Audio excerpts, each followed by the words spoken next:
let's start with Ralph. Could you introduce yourself to us, please? Yes, hello, thank you. Good morning. My name is Ralph Buehler. I'm a professor and chair in urban affairs and planning at Virginia Tech. And for 15 to 17 years, I've been researching bicycling and how to increase cycling as a mode of transport to make cycling safe, practical, and convenient for all. Thank you very much, Ralph. Amanda, over to you. Could you introduce yourself to us, please? Thank you very much, Jill. Hi, everyone. My name is Amanda Ngabirano. I work at Makerere University in Kampala, Uganda. I'm currently the chairperson of the National Fiscal Planning Board, responsible for fiscal planning in the whole country. I'm also the vice president for World Cycling Alliance, representing the African continent. I love bicycle riding.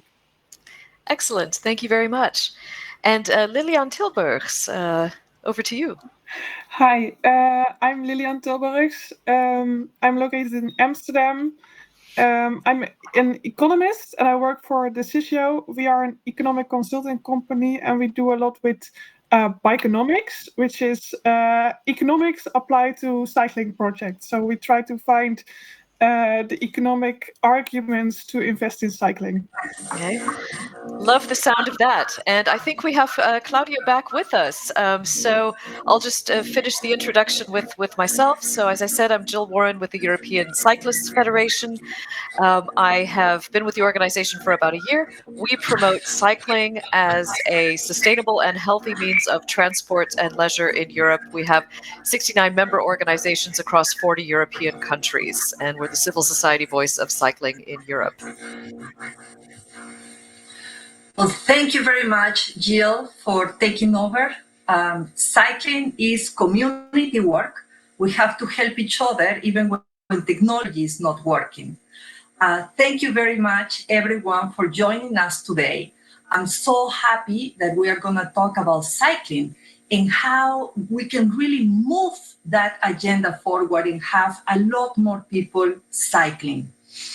One thing that we at the personal level can do for climate change is to cycle. But it will be unfair to us to cycle when the conditions outside are not safe, are not appropriate for us. So we are going to explore how we can get politicians, decision makers in our communities to really work on cycling. And for that, I have the pleasure to ask Professor Buehler to start us with a presentation on his recent book. Please, Ralph, take it over.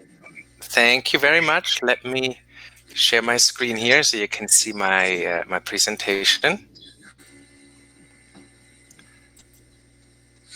Okay, so thank you for the opportunity to share the findings of our recent edited book with MIT Press called Cycling for Sustainable Cities. Let me say up front, this is a joint project. We have over 40 authors from 5 continents writing chapters in this book with expertise in planning, policy, engineering, transportation, and public health. And the book explores how cycling can be made safe, practical, and convenient for all. Governments all over the world are promoting cycling because it's one of the most sustainable modes of transport. It's environmentally friendly. There's virtual no pollution. That's local pollution and global pollution, as Claudia just said. There are almost no non-renewable resources used. So it's very equitable. It's financially affordable, in particular compared to car travel. It's physically possible for most. And it's economical. There's a comparatively low private and public cost if you think about building public transport systems or roadways. It may take more time, but exercise for daily travel reduces medical costs and extends healthy life expectancy. Cycling varies a lot between countries. This shows you the percentage of daily trips made by bicycle in Europe, North America, Australia, and Japan. On the low end, we have France, the UK, Canada, Australia, and the US with 3% and less of trips made by bicycle. On the high end, it's Germany, Japan, Denmark, around 10 to 15%, and the Netherlands with 28%. There is a great potential to increase cycling in all of these countries, as we have seen over the last 20 to 30 years, where cities in Europe, Australia, and the Americas have increased the percentage of trips made by bicycle. There's a whole set of cities that has increased cycling from a very low level, including Melbourne, New York City, San Francisco, Buenos Aires, Montreal, Santiago de Chile, Bogota, Portland, Vienna, Austria, Sevilla in Spain, and they've seen quite remarkable increases. And then we have cities that had a higher share of cycling already, that had increased the percentage of trips by bike even more from that high level. And during the COVID pandemic now, we have seen that there's even more potential to increase cycling, as many countries have seen more cycling during the pandemic compared to the year before. If we want to increase cycling, we have to really make it feasible for everyone. That means all ages. The system has to be safe for very young cyclists, but also for older cyclists, and also accommodate people that may have to have bicycles that look a little bit different than the regular bike. We also have to make bike systems for both genders. Countries with low cycling levels typically have male-dominated cycling. Countries with high cycling levels, like Denmark here, cycling is equally distributed between men and women. So we have to make cycling safe for everyone. That's one of the key messages from the book, and it's especially important for the young, the old, anyone with disabilities, or the timid or risk-averse. Women seem to be more sensitive to the safety than men, and in some ways the safety of cycling in the Netherlands, Denmark, and Germany can help explain the higher levels of cycling there.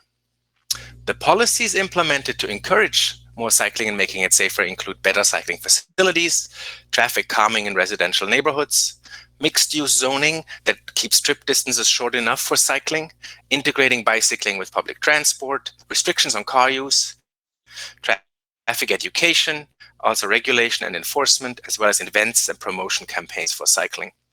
I'll focus on the facilities in this presentation. This shows you the association between more kilometers of bikeway infrastructure on the horizontal axis and a higher percentage of trips by bicycle for 29 Latin American cities. As we have more bikeways, there's more cycling. We did a similar analysis looking at cities in Europe and in North America and in Australia, and we looked at the increase of bikeway infrastructure they had over time, at the increases that were associated in cycling levels, and then looked at the change in cyclist fatalities and severe injuries relative to these increased cycling levels. And in all of these places, cycling has gotten safer as more infrastructure was built and more people were cycling. This is what this infrastructure looks like in Europe, in North America, South America, and in China. Very often these are separate facilities that are physically separated from car travel so that cyclists don't have to ride with fast-moving and high levels of motorized vehicles. These cities have grown their bikeway networks over time. This shows you the networks in Portland, Oregon on the top, and in Sevilla, Spain at the bottom. And as the time progresses, you see how the network, in black on top and green at the bottom, how the network of bikeways increases, and it gets easier to get from A to B without cycling along fast-moving and high volumes of motorized traffic. We don't need bikeway infrastructure on every roadway. In neighborhoods with low car travel speeds, cyclists can share the road with cars, but really have to get the speed down. This shows you sort of a graph you may have seen, the probability of fatal injury of a pedestrian colliding with a vehicle. And once you're around that 30 kilometer per hour mark, the risk of fatality increases greatly. For people here in the US, I put in the miles per hour and the typical speed limits we have in cities, and we're way too high for that safety. In neighborhoods then, when we reduce the car speed limit, we can put in traffic calming devices to reduce car travel and to reduce the speed and make these roads accessible for bicyclists. Sometimes they're called neighborhood greenways or bicycle boulevards. Another important element is integrating bicycling with public transport. This facilitates longer trip distances, using the bicycle as first mile, last mile connector, often with bike parking at the transit facilities, but also in general providing bike parking so that cyclists don't have to worry about their bike being stolen, vandalized, or exposed to the weather. There are many promotional events that can help promote bicycling. For example, ciclovías where roadways are closed on certain days or certain weeks for cars and given over to pedestrian cyclists, roller legislators and others. There are bike to work days where employers try to encourage people riding their bike to work. There are bike to school programs. There's training for school children. There's training for adults who haven't ridden for a while but want to get back into riding. And of course, there's training for motorists who have to learn to respect the rights of bicyclists in the roadway and on bike facilities. Bike sharing has proven to be quite successful in attracting people that don't regularly ride bikes, mainly because they don't have to worry about theft. They don't have to worry about maintenance of the bikes. They can just hop on and ride. And then last, many cities that are successful in cycling are collecting data about their bikeway infrastructure, about the safety in surveys from cyclists, and they use that data as benchmarking for their policies going forward. In general, we found that the national level policies are a framework for bicycling. They may have the goal to increase cycling levels or safety at the national level. They may help collect data or do some benchmarking. They may build infrastructure along national roadways. They may have standards for motorist training, traffic laws, signage, and bikeway design guidelines. And they may provide matching funds for local projects. But in the end, it's state and local governments that are responsible for implementing specific cycling infrastructure and programs. And in a nutshell, the summary lesson from the book is that there's a crucial importance of safe cycling infrastructure that has to be complemented by an integrated package of programs and policies that complements the bikeways in terms of land use policies, traffic calming, education, integration with transit, promotional events, and importantly, push factors for drivers that make driving less attractive. Last point, we have to design our systems for everyone. There's an important element of equity in bicycling. So the infrastructure has to be for all, and the bicycling culture that's created has to be inclusive. And the planning process for that should prioritize the inclusion of vulnerable, risk-averse, and disadvantaged groups at every stage. And now I thank you for your attention, and I'll turn it back to Claudia. Thank you. Thank you very much, Ralph, for a great presentation. And congratulations to you and the rest of the authors for a great publication. It is really very helpful to see how cycling is trending upwards. So that's very hopeful. And in this session, we're going to learn more about how that is happening, how we can push it even farther. So thank you very much, Ralph. I do have the pleasure now to introducing Ms. Mikey Lin Kwon. She is the Director General of the Technical Infrastructure Agency of the Ministry of Construction in Vietnam. Welcome, Ms. Kwon. And now let's get started with the conversation. Great. So it is very hopeful, as I said, to see that we have more cycling around the world. But this has definitely not been easy. And I just want to start this conversation with Jill Warren from the European Cyclists Federation to tell us what is going on in Europe and how this path to increase cycling has looked like. It's been an easy one, or what have been the battles that Europeans have to fight for that? Please. Okay, thank you very much, Claudia. Obviously, Europe is a mixed picture because, you know, we have some cities and countries where cycling is long established and very widespread as a safe and comfortable everyday means of transport. For example, Denmark, the Netherlands. But, you know, this is the result of many, many years of policies and investments that have created these favorable conditions. So the challenge is to create many more Amsterdams and Copenhagens and similar cities across the continent in much fewer than 50 years as part of a more sustainable and equitable mobility system. So even before the pandemic, we did have quite a few countries and cities in Europe creating and implementing ambitious plans for cycling. Paris is probably one of the best known examples under the inspiring leadership of Mayor Anne Hidalgo. Countries such as Germany announced in late 2019 that their climate action plan would provide an additional 900 million euros through the year 2023 to help fund new infrastructure projects in states and municipalities. France has a 7-year, 350 million investment program for cycling. Ireland committed in 2020 to investing 180 million annually into cycling, or 10% of its national transport capital investments. Austria has also implemented a tenfold increase in federal investments from 4 to 40 million annually. So, that and then the general European policy context has never been more favorable for cycling. The backdrop there is the urgency of the climate crisis and the ambitious targets of the Paris Agreement, the EU Green Deal and European Climate Pact, the 673 billion euro EU Recovery and Resilience Facility, and the EU Sustainable and Smart Mobility Strategy and its urban mobility package. So the way we see it at ECF, there is no way to achieve these ambitious targets in all of these policies without lots more cycling. So we're doing all we can to make sure cycling is an important part of the plans, budgets, and strategies. We have a goal, for example, to try to unlock over 6 billion in EU funding in the next budget cycle that just started this year for cycling investments.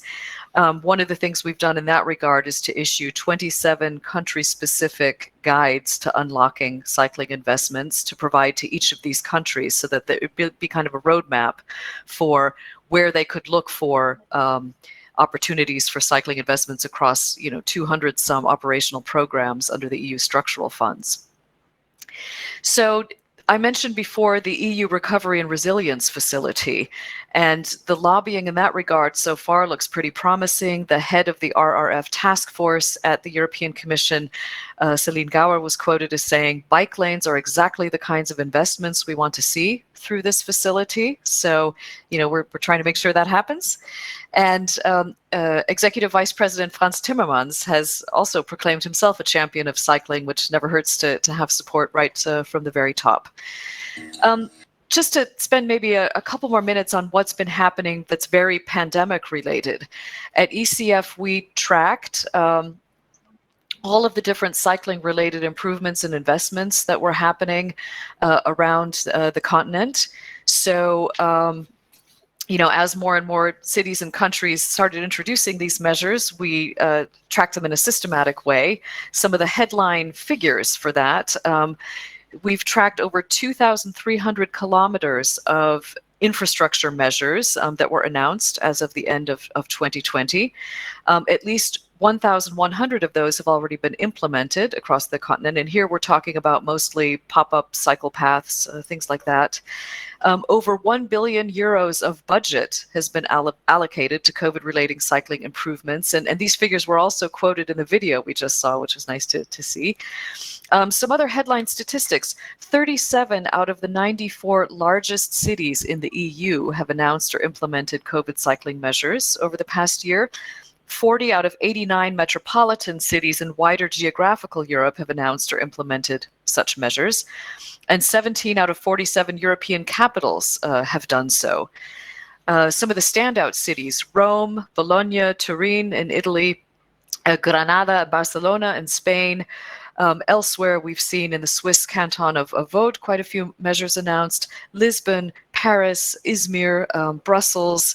Also noteworthy, some fiscal measures. So whether it's repair vouchers, purchase subsidies. And the two countries spending the most per capita on such measures are Finland and Luxembourg. So that's just in a nutshell what's been going on in Europe. Wow, that is quite a bit, Jill, and really makes us all hopeful that we can see cycling really advancing. It seems that COVID-19, if anything, has been an accelerator of this process, and that is really great. As the main question of this event says, how we keep it and how we grow it. That's what we are going to be exploring today. And I want to turn back to Ms. Won, who is very kindly joining us from Vietnam. And it's very late there, but she's working hard on the strategy for cycling in Vietnam. And I just want to ask her to tell us a little bit more why the Ministry of Construction in Vietnam is right now focusing on cycling.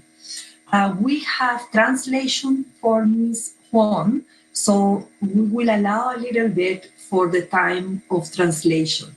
And one more message. If you click on the polls next to the chat, you will find that we have some questions there for you. So while we listen to the panelists, if you can take a little time to just fill this poll quickly, we're going to review it in a little bit. Please, Ms. Huang.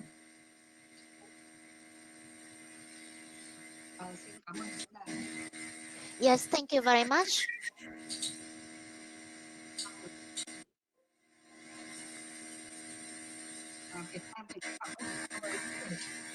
So let me first of all tell you that Vietnam is the country where we have a long tradition of cycling, but due to the lack of the policies, then we think that the development of the cycling habit is still quite limited, and we still see a lot of people are preferring using the motorized means of transport, here in this case the motorbike.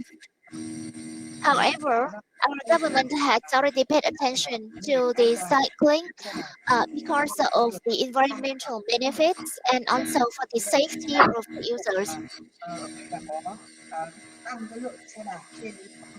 And we are trying to increase the volume of the bicycles on the roads, and we also have the intention to remove some current barriers to cycling and to become a nation with the stronger use of bicycles.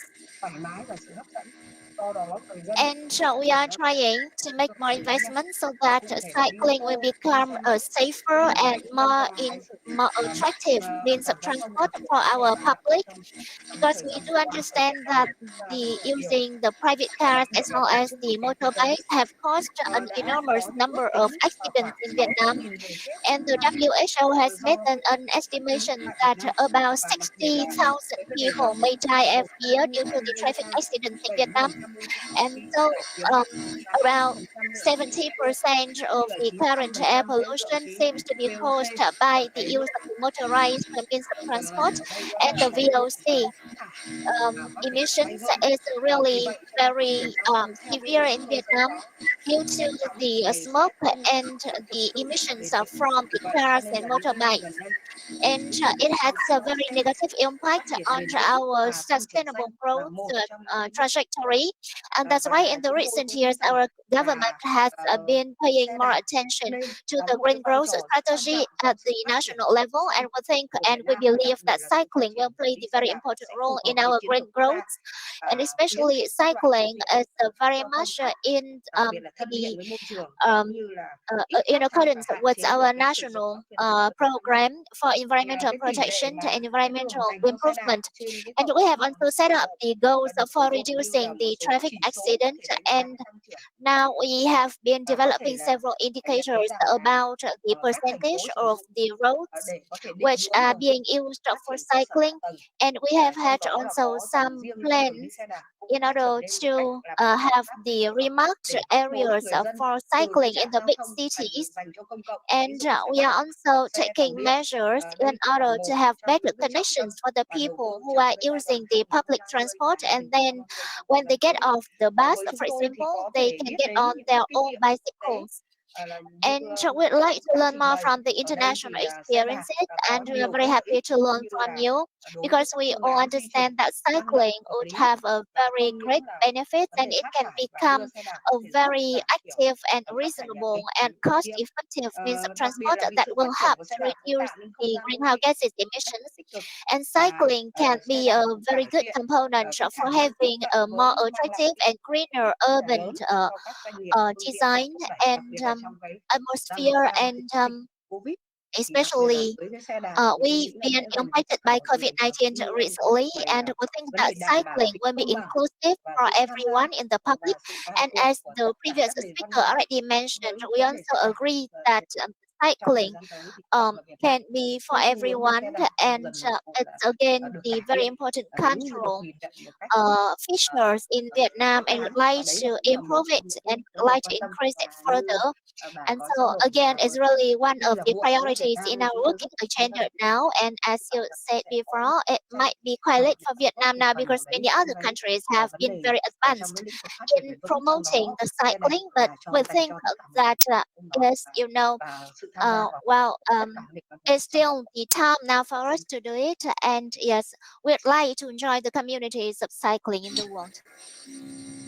Thank you very much, Ms. Huang, for the great news that you are sending us from Vietnam. This is really wonderful to hear, and very interesting how Vietnam is reflecting on the impact of motorization that has had in their people, from traffic crashes to turbulent pollution.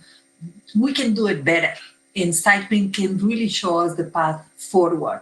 So congratulations, and I know that you are leading this work in Vietnam, so we wish you all the best as you move forward with this cycling strategy.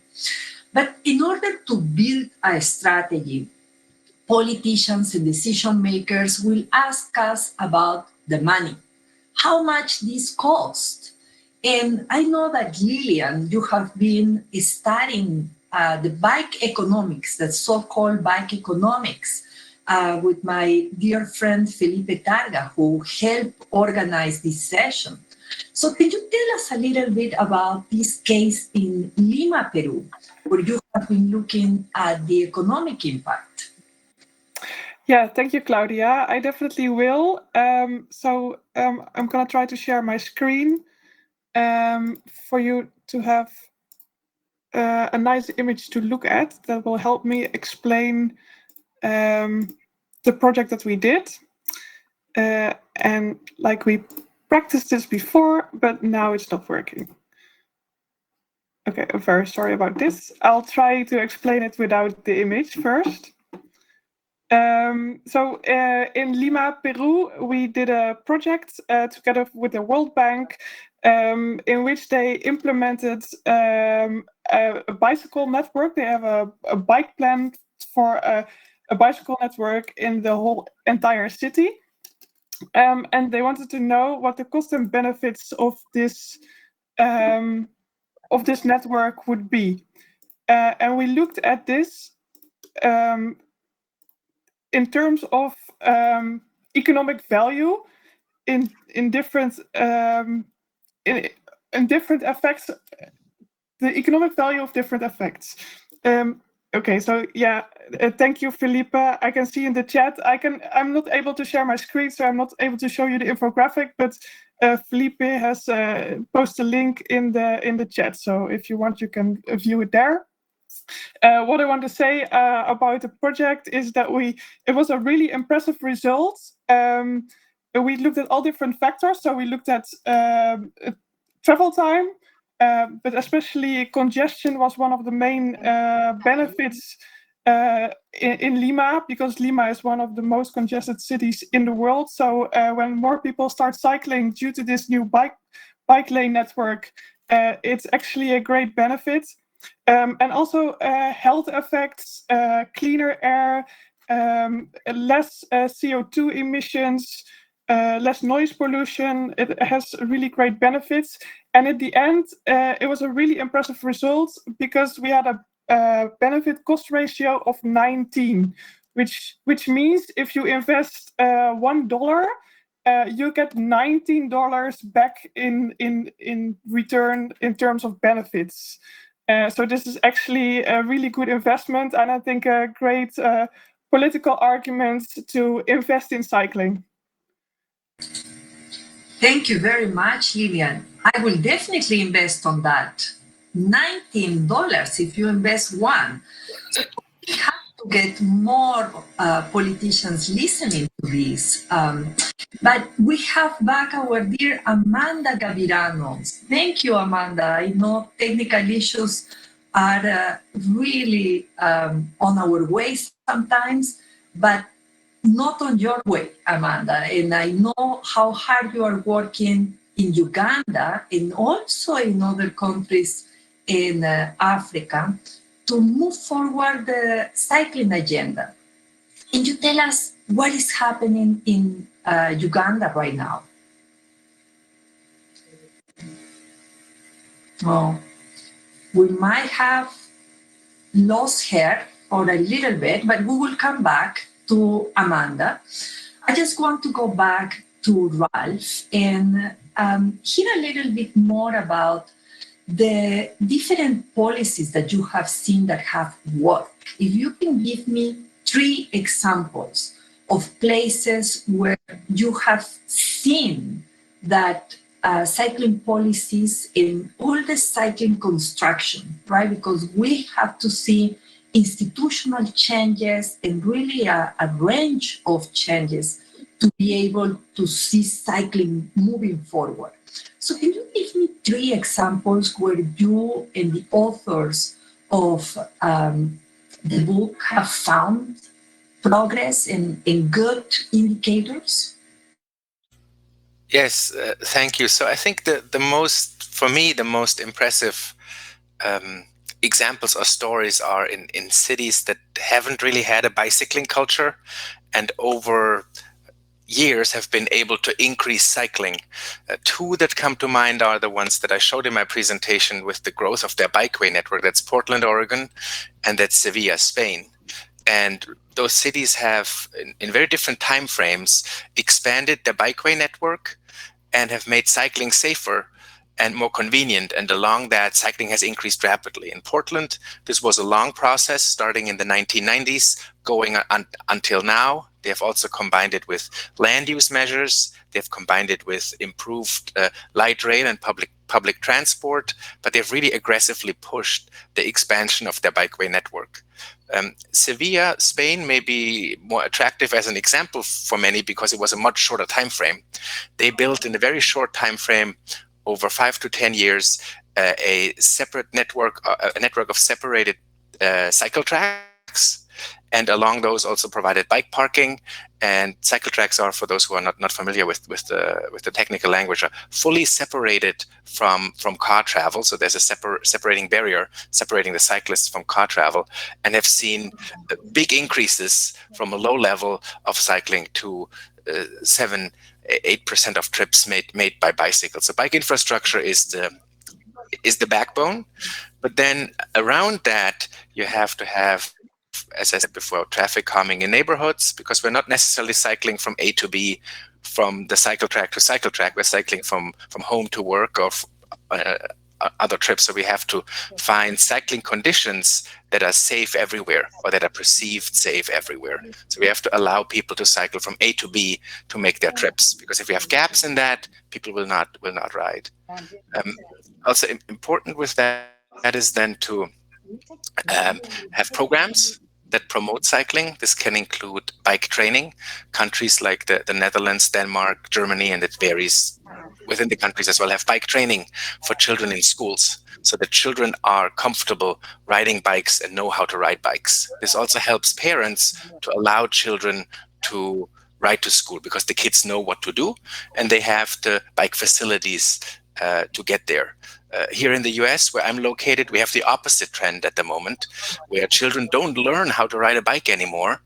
And if they're not riding young and they can't ride, they will not become cyclists. So cycle training is really important to get children to ride bikes and to make it a habit to ride bikes. And of course, we have to provide training for older individuals who want to get back on bikes because they haven't ridden for a long time. And then another policy that's important in that package, and you only asked for 3, is policies that restrict car travel, that make car travel less attractive. Because at the same time as you make the offer for cycling, you are able to reduce the attractiveness of driving. This can be by reducing the speed limit, reducing car parking. And at the same time as car travel goes down, cycling will become even more attractive, because people feel safer and they don't feel endangered by cars driving. There's sort of this package of the two policies that go together. Thank you very much, Ralph. So we know that there are certain things that cities can do around the world. First of all, you have to really work with children and get them to know how to bike in a safe way. So if cities start providing this type of space and even do some work and some initiatives, we have seen Al Colegio en Bici, Bike to School in Bogota, which is a beautiful program. They have an adult, they call it monitor, and that person will create, together with the parents, a route to the school and take the kids in the mornings, pick them up, and they all go together to school. So this type of programs can be of help. We have also seen how bike parking is so critical. We have 50,000 bike parking spots in New York City, and with the pandemic, right now we have 1.6 million people cycling. They simply don't know where to park those bikes, so we have to meet that demand if we see it growing. Thank you, Ralph.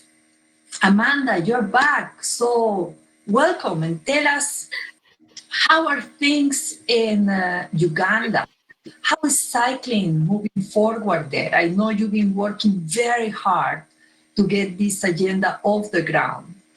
So what is going on? What's going on? Thank you, Claudia. And I'm really sorry. My network is very poor, so I'll speak rather fast.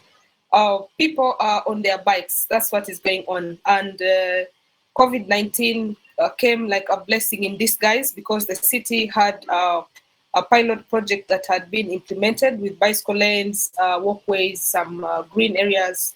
And during the COVID-19 lockdown, that's when the public appreciated the beauty of planning for cycling, walking, and the quality of public space, because that area was completely empty.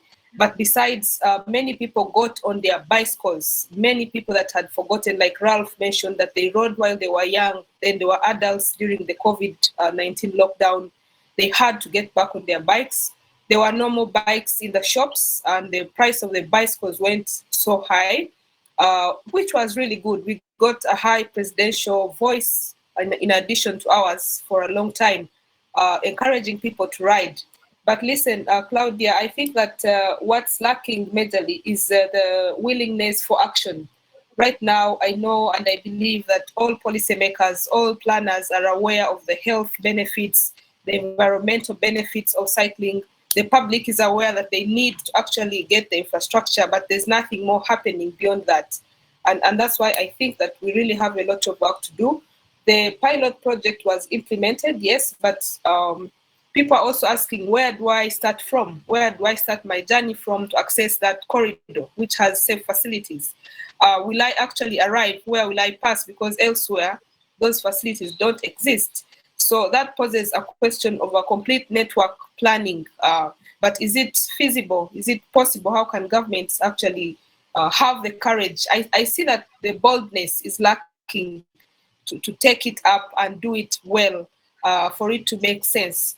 But the public doesn't need any more information and advocacy that please, you need to ride because it's healthy. They know, but it's not safe. The children also, you cannot just tell them, I will not take you to school, you can ride to school. You know that the road is very dangerous, the trenches are open. So it's a little bit different, and this also applies to most African cities, by the way. But in the rural areas, it's a little bit calm because the intensity and density of activity is not that high. But I can tell that the willingness is still lacking. And that's where I think we might have to be creative and see how governments can be advised. It seems to be a bit more political than professional. The professionals seem to know what to do. The budgeting is not a reason, it's rather an excuse, because we can see that there's money that is going to transport infrastructure, but the allocation is what is not being got correct. And that's where I see the trick is for us to crack. Excellent, Amanda. I really like how you say it so clearly. We don't need more racing awareness. People like to ride their bikes, but it's not safe. So we need to have the space in the cities. We need to have those networks, and we need to have safe infrastructure to be able to do it. I just want to remind our audience that this session is to engage you. We want to have a conversation. So we have a poll. If you look at the chat, next to the chat tab, there is the polls tab.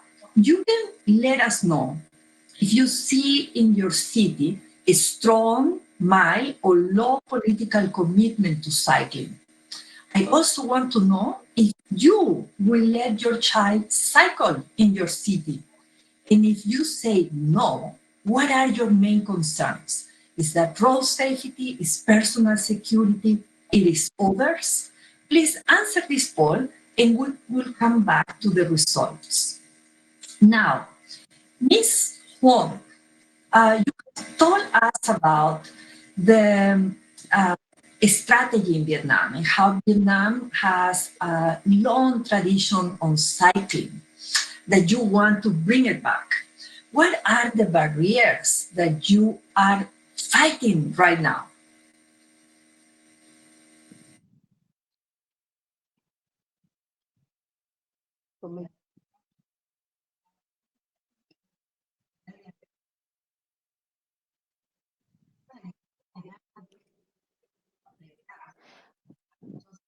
Okay.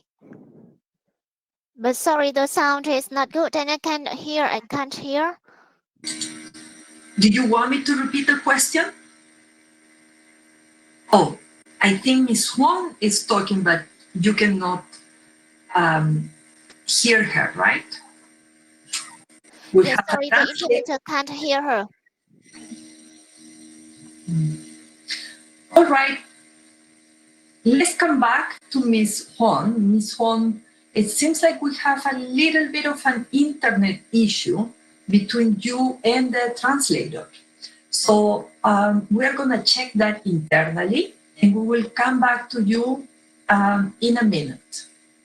Right now, I want to go back to Jill and ask you very concretely, Jill, how has happened in Europe that you are seeing this 6 billion euros investment in cycling? I mean, we in the developing world would love to see this type of commitment, resources on the table to be able to work on cycling.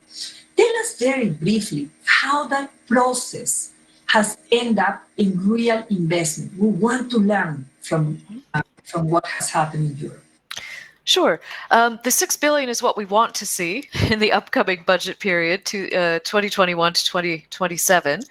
What was invested in the previous EU budget cycle from EU structural and other funds was about 2.5 billion. So that 6 billion would represent in the next budget cycle more than doubling of what we saw. And that 2.5 billion between 2014 2020 was already about 3 times what we saw in the period before that. So, in the space of just a couple of decades, we hope to see really significant increases in, the funding spent at EU level, but that's also complemented by lots and lots more spent at the member state level, at the municipal level. So, we really are seeing a lot more funding, and funding is absolutely key to being able to build the infrastructure to have the safe and comfortable cycling networks that really do enable more and better cycling. So I'd like to talk a little bit about where I think we're going to see a lot of this funding and policy coming in future, and that's in attached to climate. So given the increased attention there, I think urban mobility, sustainable mobility programs also, we'll see it there. But I really want to focus on climate because that's where we're kind of looking for the hidden places or the opportunities or more opportunities to be able to have funding for cycling projects. So just as an example, we analyzed all 27 EU member states' national energy and climate plans. Now you notice there's no mention in particular in the title of that of mobility or transport. But clearly the energy and climate plans have to be geared towards reaching the targets set by the EU. So the draft plans were submitted to the EU at the end of 2018, and the subsequent plan 1 year later. And in analyzing version 1 and version 2 of these plans, we looked at 13 different cycling or sustainable mobility related indicators that could be found in those plans and scored the plans on a scale from 1 to 10. So in the draft version of the plans, we didn't see a whole lot of things earmarked for cycling, and the average score was only 2.7 out of a possible 10 in those plans. But that certainly gave us a baseline from which to lobby to get our members involved in lobbying their governments to make improvements to those plans for cycling. And 1 year later, the score improved to 4.35 out of 10.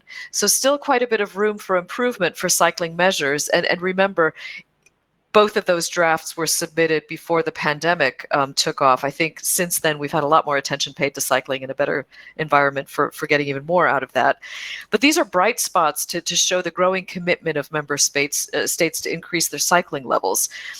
Interestingly, out of those 27 member states, the top score in those plans was achieved by France, which had a concrete plan to triple the share of cycling in their transport modal split from 3% in 2018 to 9% by 2024. And they've developed a detailed toolkit to achieve that. Austria scored an 8.5 with a national cycling plan and very concrete measures, and Belgium 7.5 with very substantial targets, plans, and investments. And the best climber country between the draft and the subsequent plans was Portugal, which developed an ambitious Portugal Cycling 2030 program. And other strong climbers we saw were Slovenia, Denmark, Ireland, and Luxembourg, just in terms of the specific cycling enabling measures put into these climate plans. So that's where I think is one place to focus, alongside the other instruments that were mentioned, like the Recovery and Resilience Facility, where all of the member states will have to turn in their plans by the end of April of this year, the Sustainable and Smart Mobility Strategy, the Urban Mobility Package, and all of these things that we're following very, very closely to make sure that cycling absolutely gets their fair share of investment and priorities within them. Thank you very much, Jill. And that is really great to know. So let's look at the climate agendas, because there is a space there for cycling, absolutely. And if we rank them, then we are going to have probably a global rank where we can see more countries around the globe really embracing cycling. Sometimes it's just a matter of making sure it's in the agenda.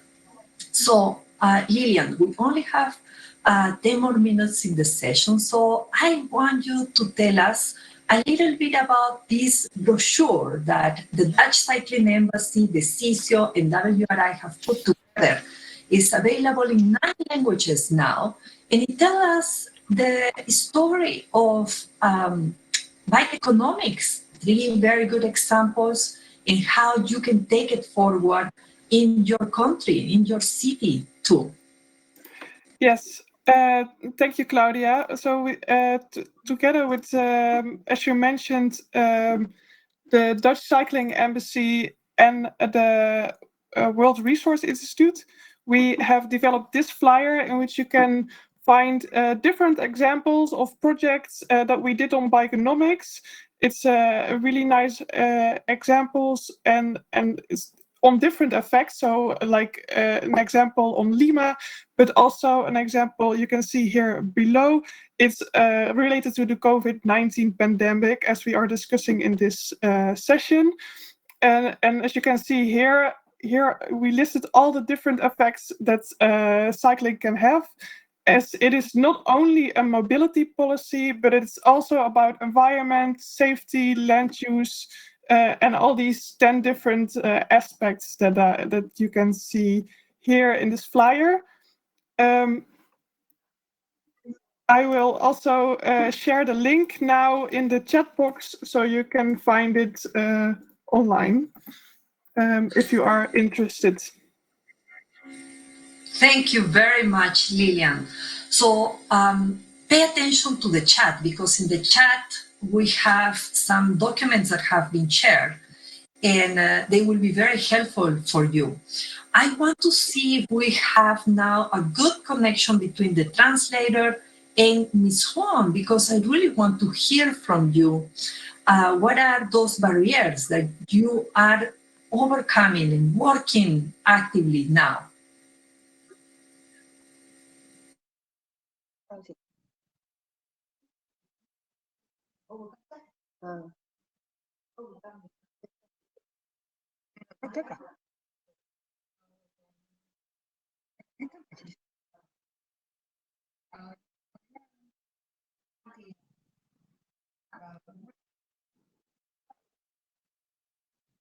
Could you please get closer to the microphone again? Okay, let's talk about challenges.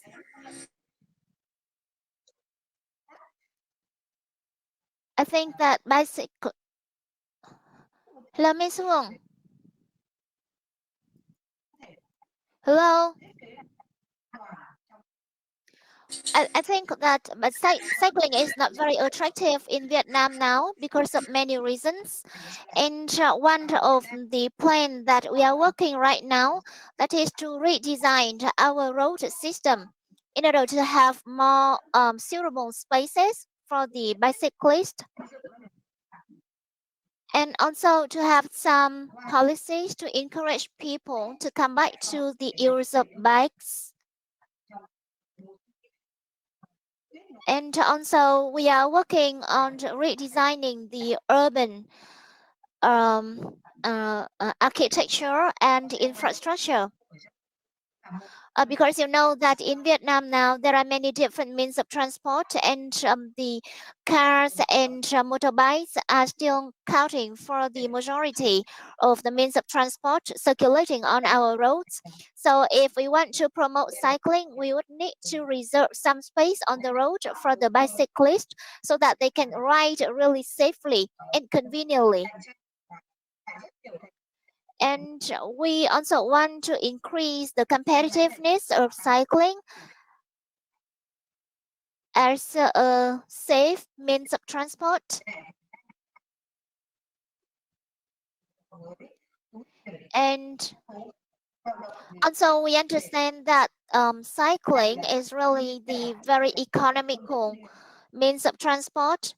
So many people would choose riding bicycles if they can enjoy better road conditions and if it is to be made more convenient.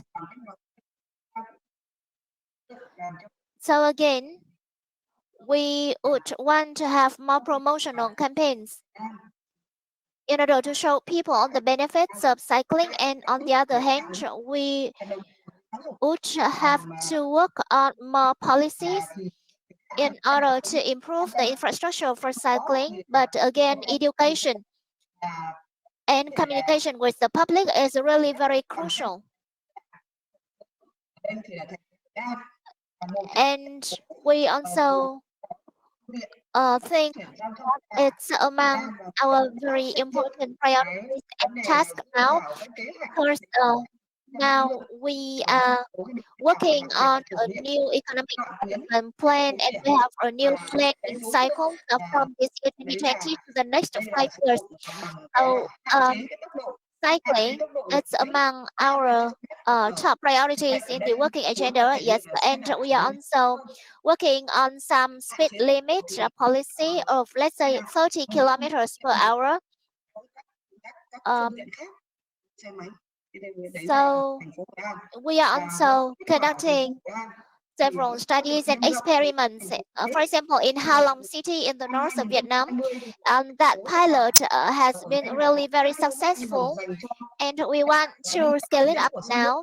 And in another city, which is the Huế city in the central region of Vietnam, we are now doing the designing and investment for construction of the cycling lanes which is 20 kilometers long, and it will run along the Perfume River in the Hue city.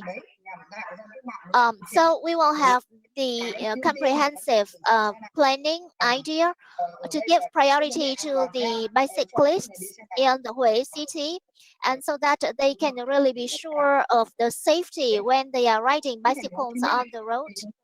And they can also enjoy the landscape around them as well. In Ho Chi Minh City in June 2017, there was also a system, an experimental project actually for cycling on the Quang Trung Avenue. And under that experimental project, only bicycles were allowed to be circulated on the section, on a selected section of that road. And the National University in Ho Chi Minh City also launched a similar campaign for the students to ride bicycles, and there were some other similar initiatives in Da Nang city, in some other towns and cities in Vietnam. But again, we think that infrastructure improvement would be a need for us if we want to further promote cycling. And another important point, that is to make a change in the mindset of our policymakers and planners as well, so that they can Thank really you. love to include bicycling and cycling in their own agenda. Thank you. Dạ thì mình có trả lời luôn không? Okay. We appear to have lost Claudia. I noticed that we just have a couple of minutes left, and I know that Claudia wanted to end the session with giving us each 30 seconds to kind of give our take on how do we move forward. So should we start with Ralph on that? Okay, thank you very much. I think all the elements that came out in this session of better infrastructure, greater safety, lower car travel speed, is good economy. This is all true, and there's more funding for cycling. But I think what we need to do is we need to have a culture change, not in how people get around, but a culture change in how we fund transport infrastructure. And a lot of our culture is still geared towards building roadway infrastructure, and that's where the money goes. And bicycling often has to find special niches where we have to. If there's some dollars or some euros or some money left for bicycling, I think we have to rethink overall how the money flows and how we fund how we fund transportation, and focus on climate change and bicycling within that. Thanks very much for that. Lilian, your takeaways.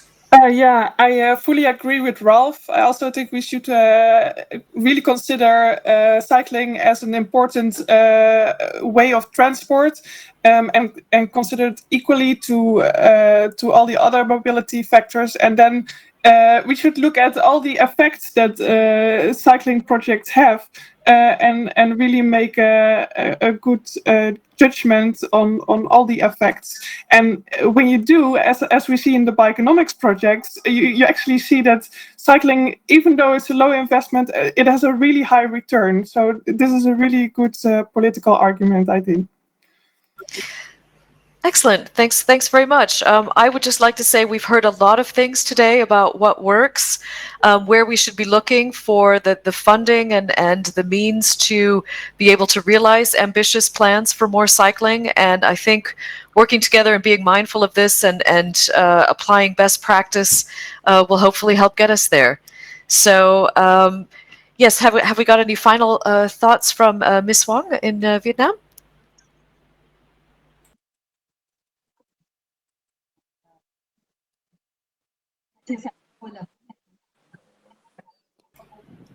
We have Claudia again. I was just getting a final thought from Ms. Wang.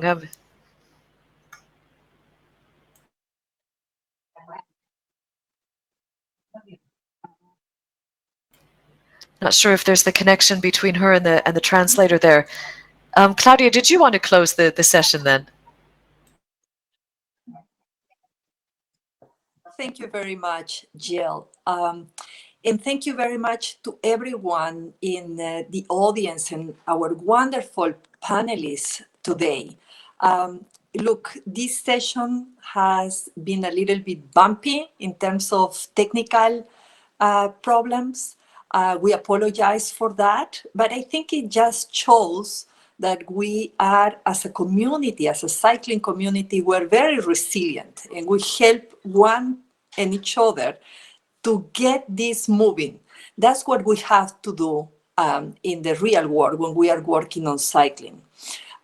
This is a very important solution for our world, for climate change, for health, for the happiness of our kids that have been locked down. It is also very practical. We know that 35% of trips around the world are less than 5 kilometers. We can do it by cycling. 50% are under 10 kilometers. It is really possible. As Ms. Hong was telling us, one of the main barriers is that we have too many vehicles, and politicians and decision makers have to keep track of motorization. That is one of the warnings that we have to say right now. Because of COVID-19, motorization is also going up. So we can see that there are policies, climate change policies, sustainable mobility policies, recovery and resilient policies, where we can start looking, do you have cycling in that policy? And if not, well, look at the economic impact that you can get. And how do we do it? Well, Ralph has a really great book. WRI is coming with some guidelines on how you can do it safely so that everyone can cycle. With that, I just want to thank you very much, Ms. Huon, for joining us so late in Vietnam. Thank you, Ralph. Thank you, Lilian. Thank you, Jill. Thank you, Amanda. Thank you very much, Felipe, for putting together this session. I wish you well, and I see you soon. Bye-bye. Thank you.